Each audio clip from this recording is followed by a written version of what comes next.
Ating po alalahanin ang pagkamatay, pagkalibing, at muling pagkabuhay po ng ating pong Panginoon Jesus. At magkakaroon po tayo ng Lord's Supper this afternoon.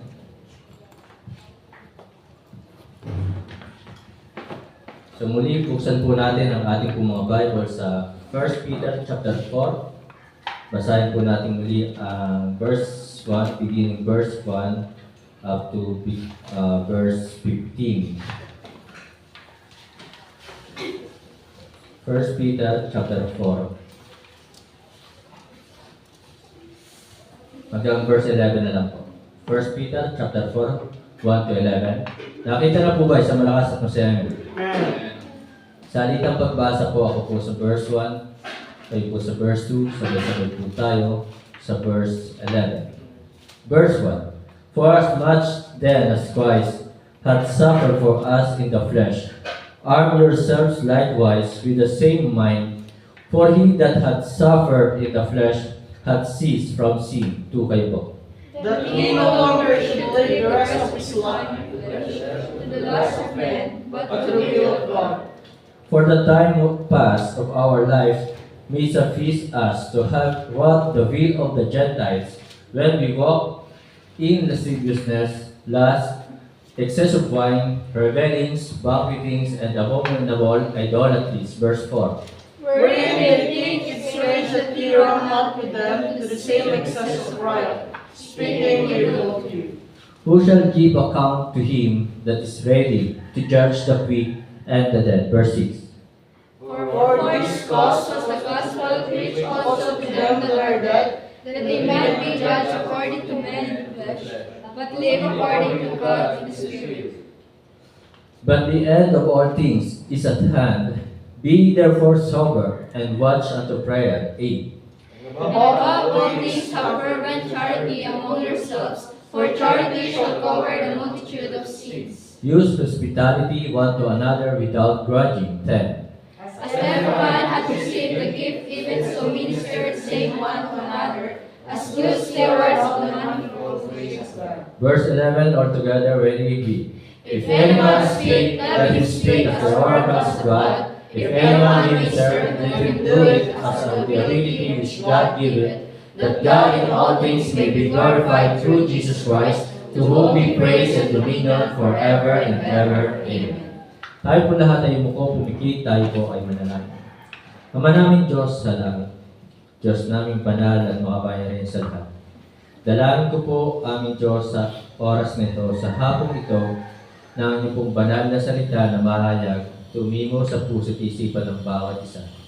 Tulungan po kami na patuloy po namin ito na may apply sa buhay po namin. Salamat sa hapong ito, salamat sa mga biyaya, salamat sa kalakasan, kalusugan, salamat sa pag-iingat mo po sa amin. Dalangin ko po, Banal na Espiritu, pakapuspusin mo po kami, pangunahan sa lahat ng aming po gagawin. Dalangin ko po, aming Diyos, patuloy mo po kaming gamitin sa pagbabahagi ng kaligtasan. Patuloy po kayo magligtas sa bayang ito. Dalangin po namin na mga nanunungkulan sa bansang ito, maligtas, pangunahan mo po sila, pagharian mo po sila, upang sa ganun po, aming Diyos, patuloy na lumaganap ang kapayapaan at ang pagkakaisa. Salamat po, nawa po Panginoon, patuloy mo po akong itago sa inyong likuran, na ikaw siyang makita, maluwalhati at maparangalan. At muli, aming po dinadalangin ang kapayapaan sa Jerusalem, kaligtasan po ng mga taga-Israel. Ito po yung aking dalangin na may pasasalamat sa pangalan po ng aming Panginoon Jesus. Amen. Okay, sa mapagpalang hapon po sa ating lahat. Sabi po ng 1 Peter chapter 4 verse 2, that he no longer should live the rest of his time in the flesh to the lust of men, but to the will of God. Ang title po ng mensahe ngayong hapon ay pinamagatan po natin na where do you spend your time? Saan mo ilalaan ang iyong oras, ang iyong buhay? Marami sa mga tao ngayon ay talagang nauubos sa kanilang oras sa social media. Ang iba, inuubos nila kanilang oras sa sugalan. Inuumaga sa sugalan sa kasino. Inuumaga sa mga sabungan. At ang iba ay talaga nauubos ang kanilang oras doon sa mga social media. Ang iba naman ay ito sa mga beer houses na akin din pong pinagdaanan yan. So ngayon, ang tanong ay saan mo ilalaan or gugugulin ang mga araw na natitira sa iyong buhay? Where do you spend your time? Ang ating pong Panginoon Jesus, mga kapatid, mga minamahal, kung talagang binasa natin ang Bible at kung alam natin ang patungkol sa buhay ng ating Panginoon Jesus, ay ginugol ng Panginoon Jesus ang kanyang buhay para sa ating lahat. Ginugol ng Panginoon Jesus ang kanyang buong buhay, ang kanyang buong oras para sa ating lahat. Nung siya po ay nandito pa sa mundo. At maging hanggang sa ngayon po, mga kapatid, mga minamahal, na talagang ang Panginoong Jesus ay kailanman ay hindi nawala ng oras sa atin. Amen po ha? So hindi po siya nawala ng oras para sa atin. Ang mga Kristiyano or tayo ang nawawala ng oras para sa Diyos. Tayo ang nawawala ng oras. Tayo ang ayaw magbigay ng oras sa Panginoon. Tayo at talagang ayaw magbigay at ang ating oras ay ating sinasayang, ginugugol minsan sa mga walang kwentang bagay. Minsan, gabi na ayaw pang matulog. Bakit? Blackblast. Ano yun? Gabi na ayaw pang matulog, may ka-chat. Diba? Gabi na ayaw pang matulog kung ano-ano pang mga pinapanood sa cellphone. So doon inuubos ang oras. Doon inilalaan ang oras. At ang iba ay talagang gumagastos ng malaki. Pupunta doon sa mga magagandang lugar. Boracay. Diba? Baguio. Ngayon, ayaw ko lamang kung gusto pa pumunta ng California. Diba? So talagang sila gumagastos ng malaki ng kanilang pera at talagang sila maglalaan ng oras doon sa mga walang kinalaman sa kalooban ng Diyos. Samantalang ang ating Panginoong Jesus ay kanyang inubos at binuhos ang kanyang oras para sa ating lahat at ang buhay ni Apostol Pedro ay kanyang inilaan din para sa Diyos sa ating Panginoong Jesus. Apostle Peter spent the remaining time of his life, una, sabi nga po dito sa verse 2, in God's will. Dito po inilaan ni Apostol Pedro ang kanyang pong buhay sa kalooban ng Diyos. Si Apostol Pedro, wala tayong makikita dito sa Bible na siya ay nagtrabaho. Wala tayong makikita sa Bible na si Pedro ay namasyal. Wala tayong makikita o mababasa sa Bible na si Pedro ay naglakwat siya. Diba? Or nag-asawa. Pero may asawa siya. Meron siyang asawa. Pero wala tayong dito, wala na tayong nakitang account kapag binasa natin ang Bible na si Pedro at ang kanyang asawa ay namasyal pa. Wala. Diba? So wala na tayong mababasang ganon. Na si Pedro ay nakipag-inuman sa kanyang mga kaibigan. Wala. Na si Pedro ay nangisda pa. So minsan nangisda si Pedro, pero after na siya'y ma-revive, mapanumbalik ng ating Panginoon Jesus, talagang inilaan ni Pedro ang kanyang buhay sa kalooban ng Diyos ni Kristo. So doon po inubos. At nga si Pedro nga po ay talagang hanggang mamatay. Ay hindi siya umalis sa paglilingkod sa Diyos. So, Apostle Peter spent the remaining time of his life in God's will. Alam niyo po, tunay na hindi madaling gawin ang kalooban ng Diyos. Kung ikaw ay meron talagang malasakit pagmamahal sa Diyos kay Kristo, magagawa mo kahit mahirap. Yun yung susi upang magawa natin ang kalooban ng Diyos. Kung talagang desire ng puso mo na talagang gawin ang kalooban ng Diyos, so magagawa mo. At kung ipinagpe-pray mo na talagang sundin, sumunod sa kalooban ng Diyos, magagawa mo. Na kung pinagpe-pray mo na ikaw ay nahingi sa Diyos, sa Panginoong Jesus, na ikaw ay tulungan na sundin ang kanyang kalooban, magagawa mo. Pero kung hindi mo naman ipinagpe-pray na talagang masunod ang kalooban ng Diyos ni Kristo, wala kang desire sa puso mo na sundin ang kalooban ng Diyos ni Kristo, mahirap talaga. Mahirap sa isang Kristiyano talaga ang sumunod. Bakit? Sapagkat tayo po ay nandito sa mundong ito. Tayo ay nandito sa katawang ito. We are in the old sinful nature. So hindi naman nawawala sa atin yung ating old sinful nature. Kaya talagang mahirap. Kaya talagang tunay na mayroon po tayong spiritual battle. Mayroon tayong spiritual battle. So to do God's will, you need to suffer. Dito sa ating pong binasa sa 1 Peter chapter 4 na ito, ilang beses pong binanggit dito yung salitang suffering or suffer. Kaya talagang upang magawa mo na sumunod sa kalooban ng Diyos, kailangan mo talaga ang magtiis. Kapag kaganitong oras, masarap matulog. Amen. Diba? Masarap matulog pag kaganitong oras. Kaya talagang pagtitiisan mo yan, paglalabanan mo yan yung iyong antok. Kaya ngayong ibang Kristiyano ayaw bumalik Ayaw bumalik ng hapon. Kasi pastor, masarap matulog sa hapon. So hindi nila mapagtiisan yung antok na ito naman ay gagawin lang natin. Kailan? Araw-araw ba na pagtitiisan natin yung antok? Di ba isang beses lang naman araw ng linggo? Pero hindi nila magawang mapagtiisan. So hindi nila magawang matiis man lamang kahit isang sandali din ang kanilang mga mahal sa buhay. Kaya ang iba hindi makabalik. Kasi ang dami nilang iniisip, pastor. Meron akong naiwan sa bahay. So ito po ay kailangan natin mapagtiisan alang-alang kay Kristo. Kaya talagang hindi po madali ang sumunod or gawin ang kalooban ng Diyos. So kailangan mong magtiis. So sabi nga po ng verse 17 ng 1 Peter chapter 3, verse 17, tingnan niyo po yung pong Bible.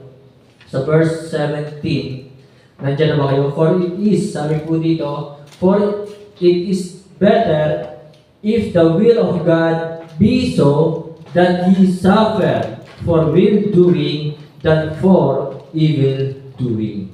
So suffer, magtiis po tayo na talagang gawin ang kalooban ng Diyos. Napakarami sa gabi upang masunod natin gawin ang kalooban ng Diyos na tayo magbasa ng Bible, na tayo manalangin sa gabi. So pagtiisan mo yung antok mo, pagtiisan mo na hindi ka muna makapaglaro, talagang magtitiis ka, maglalaan ka ng oras para ikaw ay makapagbasa ng Bible, para ikaw ay makapag-pray.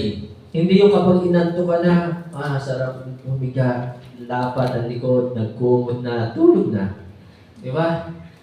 So, hindi na pinagtiisan man lamang na makapagbigay ng kahit 5 minuto. Mahaba na ba ang 5 minutes? Samantalang sa pagpe-Facebook, naaabot ng 1 oras. Sa pag-YouTube, paglalaro, more than 1.5 hours. Di ba? Pero yung magbasa ng Bible, manalangin, ay hindi magawang paglaanan ng oras. Where do you spend your time? Saan mo igugugulin, saan mo ilalaan ang iyong oras? So ito po si Pedro, inilaan niya ang kanyang oras sa kalooban ng Diyos at handa siyang magtiis. Kaya talagang, ngayon naman ay Sunday pa rin, di ba? Linggo pa rin. Kaya talagang, kung may lakad ka, gusto iniyakag ka ng kaibigan mo, papuntang SM, papuntang Robinson, tiisin mo muna sila. Yun. Na hindi mo sila makasama kapag araw ng linggo. Tiisin mo muna sila. Tiisin mo muna hindi makapunta ng SM. Tiisin mo muna hindi makapunta ng Robinson. Tiisin mo muna na hindi ka makapunta ng birthday yan. O dito, ang daming pagkain, may pansit pa dyan. Hindi pa nababawasan ng puto kong tsinta. Ngayon, nagluluto na naman ng kamote. Ano yan? Last Supper? Diba? So, mayroon dyan, Brother Mardon. Pamaya. Bit na uwi pang iba lang. Kaya nga ang dami naman pagkain din So mga kapatid, mga minamahal, suffer. We need to suffer upang magawa natin ang kalooban ng Diyos. Kaya talaga sabi pa dito sa verse 1, tingnan niyo po ang verse 1. Likewise, 1 Peter chapter 4, verse 1, sorry. For as much then as Christ had suffered for us. Had suffered for us. Magandang paya yan na po. Busog So yan po, nagtiis si Kristo at nagtiis din po si Pedro in the flesh. So si Kristo ay nagkatawang tao. Kaya talagang tiniis ni Kristo yung magutom din, tiniis ni Kristo yung mauhaw, tiniis ni Kristo yung masaktan, masugatan ang kanyang katawan. So ganun din po si Pedro. So had suffered for us in the flesh, arm yourselves likewise with the same mind. For he that had suffered in the flesh had ceased from sin. So yan po, kaya talagang ang magpaka-Kristyano ay hindi madali. Madali maging tao, sabi ng iba, pero magpakatao ay hindi madali. So madali maging Christian, pero magpaka-Kristyano ay hindi madali. So we need to suffer to do God's will. Kailangan nating magtiis. Kahit ito ay maraming gagawin sa school, di ba? So tiisin mo muna upang masunod ang kalooban ng Diyos ni Kristo. Kahit gusto mong kumita ng pera, si Brother Jason, diba? Tricycle driver. Asaan? Diba? Asaan? So, gustong kumita ng pera, pero tinitiis na hindi makakita o hindi gumana o hindi magkaroon ng pera kapag araw ng linggo. So, tinitiis. So, ganyan po ang ating pong buhay bilang tayo ay mga Kristiyano. Kailangan nating magtiis. Verse 18, tinan niyo pa po verse 18, 1 Peter chapter 4, verse 3:18. Sorry, 1 Peter 3:18. Sabi po dito, for Christ also hath once suffered. Nagtiis po si Kristo for sins, para sa ating mga kasalanan, the just for the unjust, that He might bring us to God, being put to death in the flesh, but quickened by the Spirit. So, pangalawa po, upang magawa natin ang kalooban ng Diyos ni Kristo, we need to sacrifice. So, si Kristo ay ibinuwis or isinakripisyo ang kanyang buhay. Kaya sabi po dito sa 1 Peter 3:18, being put to death. So, ibinigay niya, isinakripisyo niya. Ito ang isang kulang minsan sa napakaraming Kristiyano, yung magsakripisyo. So, ibinigay ni Kristo ang kanyang buhay. Ngayon, ang tanong, ano yung kayang ibigay para sa Diyos kay Kristo? Ano yung kaya mong bitawan? Diba? Alang-alang kay Kristo. So, yung iba, nawala sa ministry kasi hindi nila mabitawan ang kanilang unbeliever na girlfriend or unbeliever na boyfriend. Di ba? Sana all. So, hindi nila magawa. So, ikaw ngayon, ang tanong sa atin, ano yung kaya mong bitawan alang-alang kay Kristo? Ano yung kaya mong isakripisyo alang-alang sa Diyos? So, to do God's will, we need to sacrifice. So ito si Pedro, isinakripisyo yung trabaho. Si Pedro isinakripisyo ng kanyang mga mahal sa buhay. Iniwan ang kanyang tatay. Di ba? Iniwan ang trabaho. Ganon din si Pablo. Iniwan ni Pablo ang trabaho. Iniwan ni Pablo ang marangyang buhay. Na si Pablo ay dating persecutor. Na si Pablo ay dating lawyer. Na si Pablo ay dating tent maker. Kumikita, may sweldo. Pero iniwan ito, sinakripisyo ito ni Pablo. So sa ating pong buhay, ano yung handa nating isakripisyo alang-alang kay Kristo? So to do God's will, we need to sacrifice. So salamat. Kung ito po'y para sa inyo sakripisyo, ang umatin maghapon, salamat. It's a privilege. So it's a privilege, sabi ni Brother Marlon. Tunay na pribileyo ang nandito tayo sa bahay-sambahan. Diba? Pribilehiyo na tayo'y makapaglingkod. Pero sinasayang ng maraming Kristiyano ang pribilehiyo. Sabi ko nga tayo na sa last days na bakit hindi natin magawang ibigay ang maghapon para kay Kristo. Huling araw na. So ito'y hamon sa atin na tayo'y nasa huling sandali na ng ating buhay sa mundong ito. Na talagang paglingkuran na natin ng Diyos kapag araw ng linggo maghapon. So, Isang araw lamang ang hinihingi ng Diyos sa atin pero hindi pa kayang maibigay ng maraming Kristiyano. Bakit? Meron silang reservation. Napakarami nilang pinagkakaabalahan na hindi nila mabitaw-bitawan. Napakarami pa nilang iniisip. So mga kapatid, mga minamahal, to do God's will, we need to sacrifice. Verse 20 ng 1 Peter chapter 3, verse 20. Which sometime, ito po ang ating kalagayan na dati, were disobedient, when once the long-suffering of God waited in the days of Noah, while the ark was a preparing, wherein few, that is, 8 souls, were saved by water. So mga kapatid, mga minamahal, to do God's will, talagang hindi naman natin ito magagawa kung hindi tayo susunod. Kung hindi tayo magpapasakop. So we need to submit. Magpasakop tayo. At ito nga po, whether you like it or not, yun po yung ibig sabihin ng salitang submission. Kung ayaw mong magpasakop, pero sinabi ng Diyos, gawin mo to, kahit ayaw mong gawin yan, susunod ka. So doon makikita, ayaw mong gawin, pero ginawa mo, nandoon makikita ang iyong pagtitiis. Ayaw mong gawin pero ginawa mo, so makikita na ikaw ay nagsasakripisyo para kay Kristo. Amen? So yun po yung submission. Kaya mga kapatid, mga minamahal, to do God's will, hindi talaga ito madali. Kailangan natin maintindihan, maunawaan ang tatlong bagay na ito. We need to suffer, sacrifice, and submit. So yan po talaga ang pagsunod sa kalooban. Maging si Kristo man, di ba? Kaya lagi sinasabi dito ni Kristo sa Hebrews chapter 10, verse 17 na po ang ating pong Bible, sa Hebrews chapter 10, verse 7. So sabi po dito ng ating Panginoong Jesus, verse 7.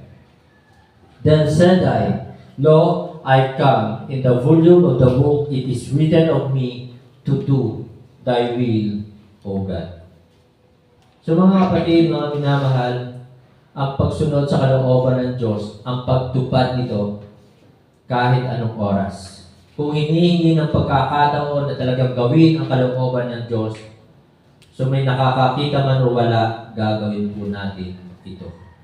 Hindi para itaas ang ating sarili, hindi para tayo makilala, kundi upang ipakita sa ibang tao na mayroon tayong Diyos, mayroon tayong Kristo sa ating puso.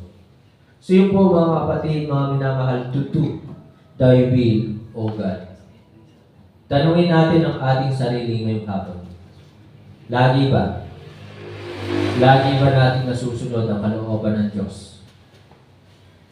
Nasusunod ba natin ang kalooban ng Diyos kahit tayo ay nandiyan sa ibang lugar? Pag nasa SM tayo, nasusunod kaya ang kalooban ng Diyos? Ang kalooban ng Diyos, kahit ikay nasa ibang lugar, may dala kang Bible tracts. Namimigay ka. Ang kalooban ng Diyos, kahit ikaw ay nandiyan sa SM, may nakakausap ka, ibahagi ang kaligtasan. Yan ang kalooban ng Diyos. Marami sa atin, lahat tayo guilty. Amen po ba? Guilty po tayo dyan. So, kaya talagang hindi po madali. So, hinihingi sa atin talaga na talagang magawa natin ang kalooban ng Diyos. Ay minsan na nga lamang ang inyong Bible nabubuklat lang pag Sunday. Diba? Nabubuklat lang pag Sunday. So doon pa lamang guilty na ang maraming Kristiyano. So mga kapatid, mga minamahal, Apostle Peter spent the remaining time of his life in God's will. Kaya tayo po, ang hamon sa atin ay ilaan natin ang ating oras, yung natitirang oras po natin, ang hinihingi sa atin, tira. Di ba? Ilaan natin sa kalooban ng Diyos. Pangalawa, Apostle Peter spent the remaining time of his life. Sabi po ng 1 Peter chapter 4 verse 1, sabi po dito, For as much then as Christ hath suffered for us in the flesh, arm yourselves likewise with the same mind, for he that hath suffered in the flesh hath ceased from sin. So pangalawa po mga kapatid, Apostle Peter spent the remaining time of his life in serving God. So doon po inilaan ni Pedro ang kanyang buhay, yung natitira sa kanyang buhay sa paglilingkod sa Diyos kay Kristo. Serving God, mga kapatid, will help us to cease from sin. Kapag ikaw ay naglilingkod kay Kristo, nagpapagamit ka na kay Kristo, ito tutulong sa iyo upang makalayo, makatiwas, makatigil sa paggawa ng masama, to cease from sin. Kung ako po'y wala sa paglilingkod, ay malamang ako yung Kristiyanong Baptist, diba? Or ako yung Kristiyanong Baptolic. So, yun po ang katotohanan. Pero dahil nasa paglilingkod, inilagay sa paglilingkod, hindi man karapat-dapat, yan po yung isang dahilan kung bakit nagawa talikuran ang lahat ng bisyo, yung mga kasalanan. Kaya ito po yung privilege na talaga tayo po ay nagagamit sa paglilingkod. Amen? So privilege po ito. Inaayos yung buhay natin. Pinapaganda ang buhay natin. Ito yung nagiging dahilan bakit nagagawa natin yung mapagtagumpayan to conquer, diba? The sin. Mapagtagumpayan ang kasalanan. So ito po yung isa sa dahilan bakit nagagawa natin mapagtagumpayan ang kasalanan. May iwasan, may tigil ang kasalanan. Maglingkod. Kasi nakakayang maglingkod, and then at the same time, you are doing something not good. Diba? Nakakaya yun. Guilty ka palagi. Magpipreach ka. Diba? So lagi kang guilty sa sarili mo. Tatayo ka dito sa unahan, so magkakaroon ka ng guilt sa sarili mo. Pupunta ka dyan sa labas, mangangaral ka ng salita ng Diyos, and then at the same time, meron ka palang ginagawang kasalanan. So, meron tayong guilt. So, malakas ang ating loob ngayon na magturo at mangaral sapagkat nakikita sa atin ngayon na tayo ay nakapagtagumpay sa kasalanan. So, serving God will help us to cease from sin. Kaya ang pribilehiyo na talagang magamit sa paglilingkod. Pangalawa, serving God will help us to cherish the ministry. So kung wala tayo sa paglilingkod, hindi tayo magkakaroon ng puso sa ministry. Eh dahil yung iba, wala talagang puso, o nasaan sila? Eh huling araw na, tapos ang puso nila nandun pa rin sa mga material na bagay sa mundong ito. Huling araw na, ang puso nila ay nandun pa rin sa pagpunta sa mga SM. Huling araw na, ang kanilang puso pa rin ay nandun sa mga material na bagay sa mundong ito. Sana ang puso natin, sana ang minamahal natin ngayon, pinapahalagahan ngayon ay ang ministry ng Diyos ni Kristo. Diba? At talaga sinabi naman sa atin, ang utos sa atin, love not the world, neither the things that are in the world. If any man love the world, the love of the Father is not in him. Kaya mga kapatid, mga minamahal, suriin ang ating puso. Baka ang ating puso, ang laman lagi ng ating puso ay mga material na bagay sa mundong ito. So yun po si Pedro, kung bakit alam ni Pedro na talaga siya'y mamamatay sa paglilingkod, alam ni Pedro na siya ay talagang pahihirapan, ganun pa man, hindi nawala sa puso ni Pedro ang ministry. Minahal ni Pedro ang Panginoong Hesus at ang gawain at ang mga kapatiran. Yun yung puso ni Pedro. Na kahit marami ang hindi naniniwala, so hindi siya umalis. So, serving God will help us to convict others to serve the Lord. Kapag ikaw ay nasa paglilingkod, yan. Si Brother Edwin, marami natutuwa dyan kapag yan nilagi kong kasama. At tinatawag si Brother Edwin na si Silas. So, will help us to convict others to serve the Lord. So ito, kapag ikaw ay nagpapagamit at naglilingkod, nakukonvict yung ibang mananampalataya. Pero sana hindi wag mo silang encourage na lagi ka nilang tingnan. Diba? Dapat i-encourage natin sila na titingnan ay walang iba kundi ang Panginoon. Kasi what if mawala tayo? Eh kung wala na tayo, wala na din ba sila? So yun po yun. Na kung sila'y sa atin nakatingin, ay ituro natin sa kanila, looking unto Jesus, the author and finishers of our faith, who for the joy that was set before him endured the cross, despising the shame, and is set down at the right hand of the throne of God. So yun po mga kapatid, mga minamahal, ang buhay ni Peter ay inilaan sa paglilingkod kay Kristo. Saan mo ngayon gustong ilaan ang iyong buhay? Saan mo ngayon gustong gugulin ang iyong buhay? Sana huwag nating tularan ng ibang tao. Diba? Kapag okasyon, maghapon sa inuman, maghapon nagiinom. So yung ibang Kristiyano, ano kayang ginagawa ng iba sa bahay nila ngayon? Tulog sa pansitan. Tulog, cellphone. Alam naman nila na araw ng linggo ngayon. Diba? Pero yun, mas pinili nila na ilaan ang kanilang oras, gugulin ang kanilang oras doon sa pagpapahinga. Doon sa pagsa-cellphone. Kaya talagang napakalaking factor ng cellphone sa buhay ng maraming mananampalataya ngayon. Kung bakit walang gana na maglingkod, bakit walang ganang magbasa ng Bible, bakit walang ganang manalangin dahil ng cellphone. Dahil titingnan, uy, may nag-chat, di ba? So, tinitingnan ko sino ang nag-chat.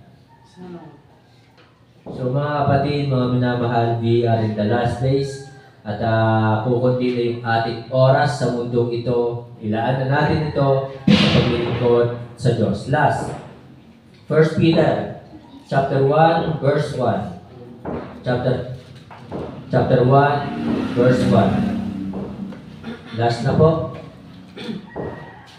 Sabi po ng 1 Peter chapter 1 verse 1, Peter, an apostle of Jesus Christ, to the strangers scattered throughout Pontus, Galatia, Cappadocia, Asia, and Bithynia.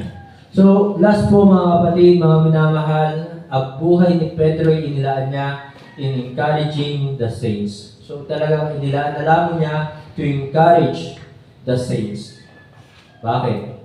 Sapagkat siya po yung naatasan at ipinagbilin sa kanya ng Panginoon Jesus na ikaw, Pedro, ay talagang i-encourage mo yung mga kapatiran na magpatuloy, huwag tumigil, huwag sumuko sa paglilingkod.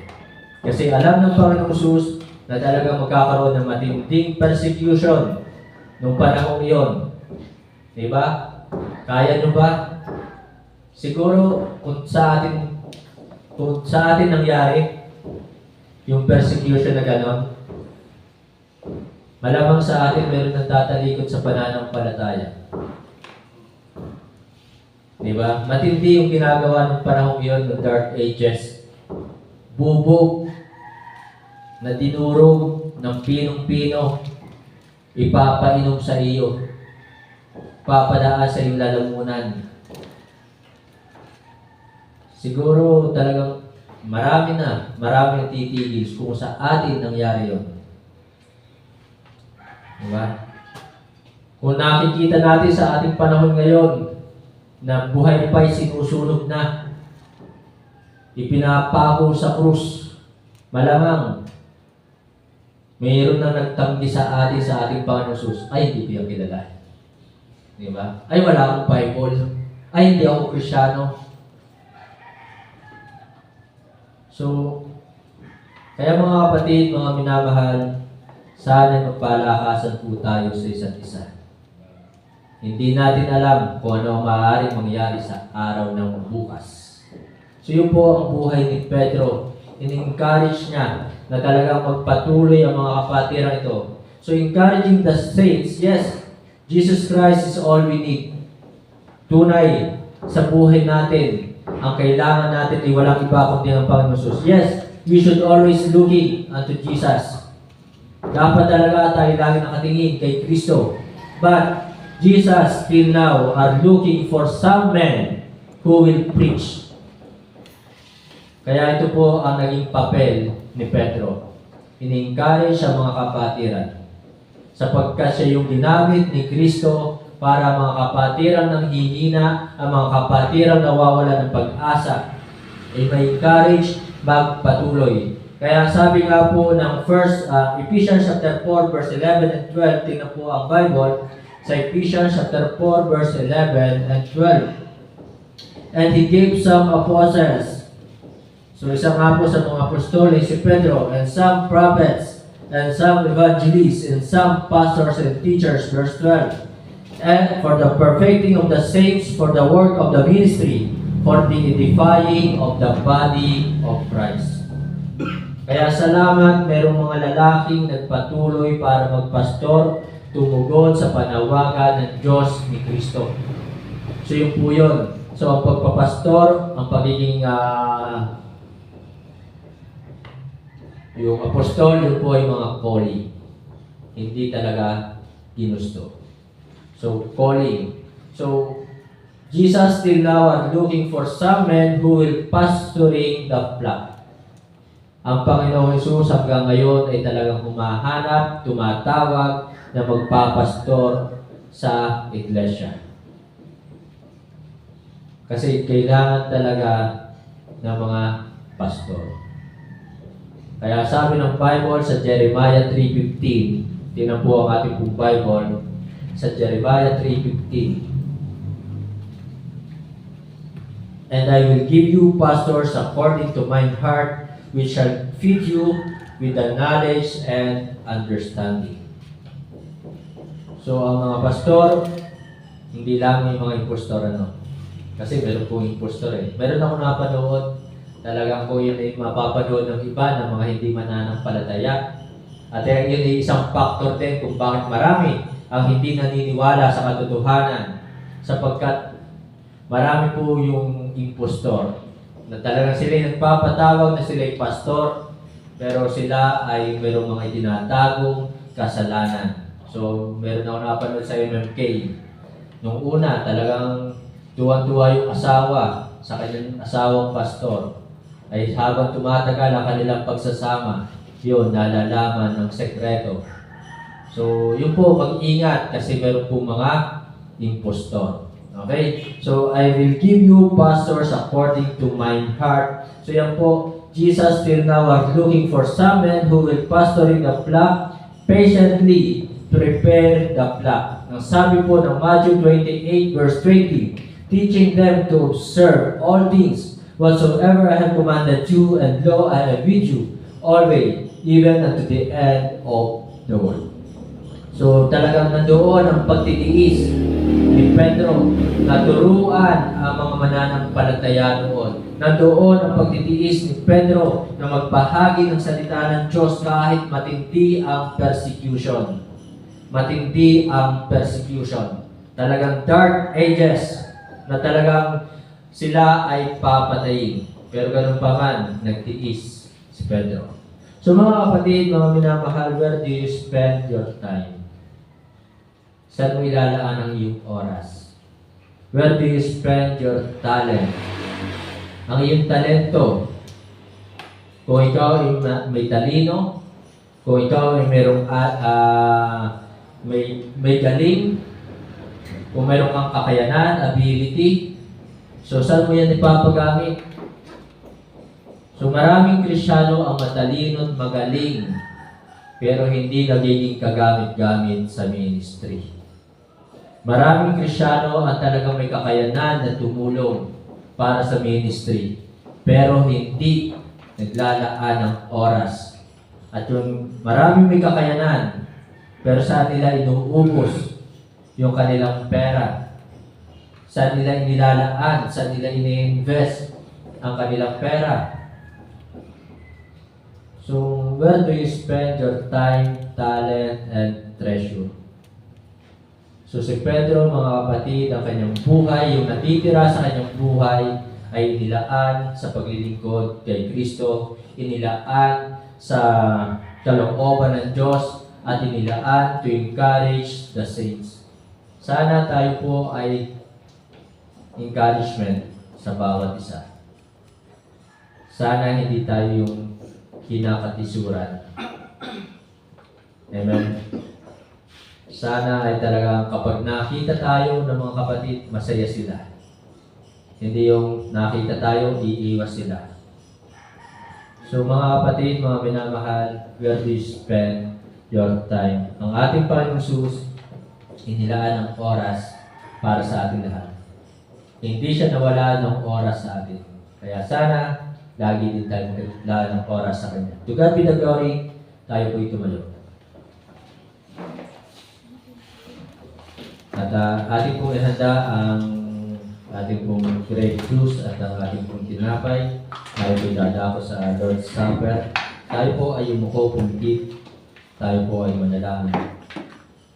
Ama namin Diyos, salamat po. Una sa lahat ay sa buhay ng aming pong Panginoong Jesus.